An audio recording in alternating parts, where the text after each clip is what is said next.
मरेला डिस्कवरी क्रुजावेल्यान गोंयकार तारवटींक परत हाडपाची प्रक्रिया सुरू जाल्या. ह्या तारवटींची कोविड टेस्ट घेतल्या. ताचो रिपोर्ट 2 दिसांत येवपाचो. सरकारान त्या तारवटींक रोखडेच परत गोंयांत हाडचे म्हूण मागणी. This order is specially taken because he is a seafarer. Seamen are working on the ship. The condition is different, not like the land. So I would request and I would strongly disagree that the government should not wait for lockdown period, because then the lockdown period will be extended. So that doesn't mean the Indians will stay abroad for 3 months. Now they are already 2 months. From 8th of March they have been waiting. So I think we should not wait for the lockdown period, which is 3rd of May. Immediately the central government should have the similar order to allow charter flights only. मजगतीं सकाळीच crew मेंबरांनी गोंयच्या तारवटींक send off दिलो.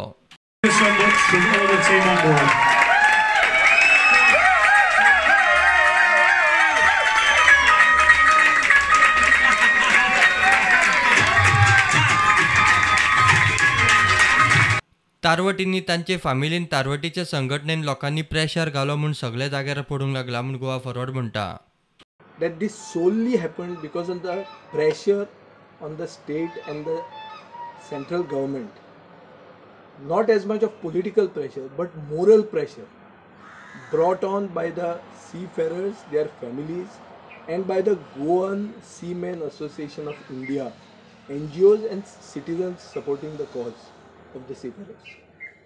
पयलींच आमी सांगूंक सोदता की central आनी स्टेट गव्हर्मेंटाचेर राजकीय प्रेशर न्ही, पूण एक नैतीक प्रेशर, मोरल प्रेशर हाडलो गोवा सीमेन असोसिएशन ऑफ इंडिया, NGOनी आनीक नागरिकांनी, आनी ताजे खातीर सरकारान हो स्टेप घेतलो.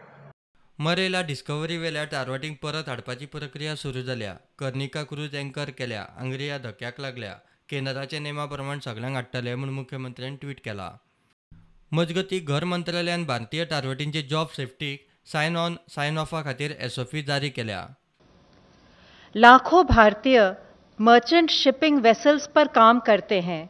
ऐसा देखने में आ रहा है कि भारतीय सीफेरर्स लॉकडाउन की वजह से जहाज़ों पर स्ट्रैंडेड हैं या जहाज़ों पर ड्यूटी ज्वाइन नहीं कर पा रहे हैं.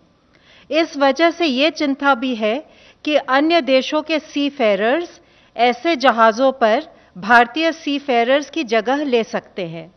इसको मद्देनज़र रखते हुए सरकार ने उनके साइन ऑन और साइन ऑफ के लिए 21 अप्रैल को एक स्टैंडर्ड ऑपरेटिंग प्रोसीजर जारी किया है. Bureau report prudent.